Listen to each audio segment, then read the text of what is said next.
Good morning. It's Thursday morning. Today we're going to read from John 20, verses 24 to 29. We're going to continue where we left off yesterday. Now Thomas, one of the 12, called the twin, was not with them when Jesus came. So the other disciples told him, "We have seen the Lord." But he said, "Unless I see in his hands the mark of the nails, and place my finger in the mark of the nails, and place my hand into his side, I will never believe it." 8 days later, his disciples were inside again, and Thomas was with them. Although the doors were locked, Jesus came and stood among them and said, "Peace be with you." Then he said to Thomas, "Put your finger here and see my hands, and put out your hand and place it in my side. Do not disbelieve, but believe." And Thomas answered him, "My Lord and my God." Jesus said to him, "Have you believed because you've seen me? Blessed are those who have not seen and yet have believed." So, poor Thomas. Thomas gets a bad rap. Doubting Thomas. He should never have doubted. Oh, that's bad to doubt. Blah, blah, blah. All that stuff is malarkey, okay? First of all, Jesus appeared in the earlier passage from yesterday to the other disciples and showed them his hands and side. They needed the same sort of proof that he was really Jesus and he was really bodily resurrected. So they needed that, and they got that, and so did Thomas. And so what's the deal?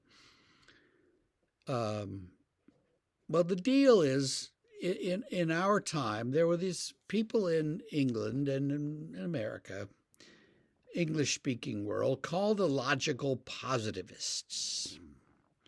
And the logical positivists said, well, if you can't prove it scientifically, and really what they meant mathematically, if you can't prove it mathematically, then it's not really technically a true statement. Then it becomes what they called an emotive statement.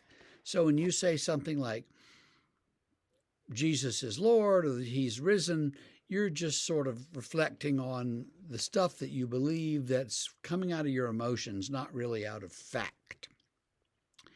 And so doubt became very bad to doubt things that you could prove, and very hard to prove things that you wanted to say you believed, and very difficult to have much knowledge at all, despite their protests. And for the most part, they've gone away. There's still a few out there, crazy men here and there, but they're mostly gone. But they sort of set us up for this notion that doubt is bad. Folks, doubt is a part of faith. Okay? Let's get that straight.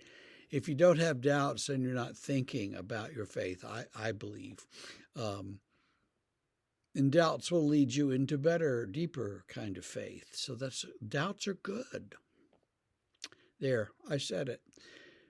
Poor Thomas says, well, I can't believe until you prove it to me. And Jesus appears and proves it to him, says, here, take a look.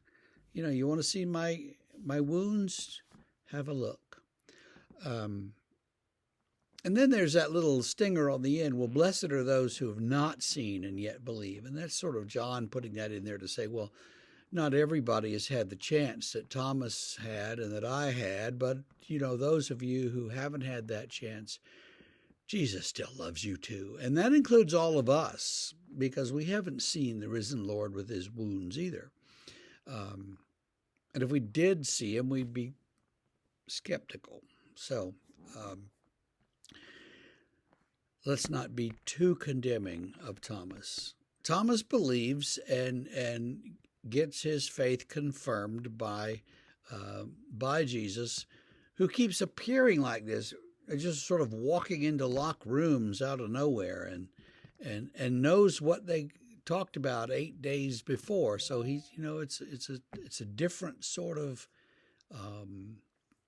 environment. It's a different. Jesus is different, and that's going to be important as we keep reading these resurrection stories. He's the same Lord, but he's different. How is he different? We'll talk about that some more in the next couple of days. For now, I want you to have a great and wonderful day, and we will see you tomorrow morning, Friday morning. Yep.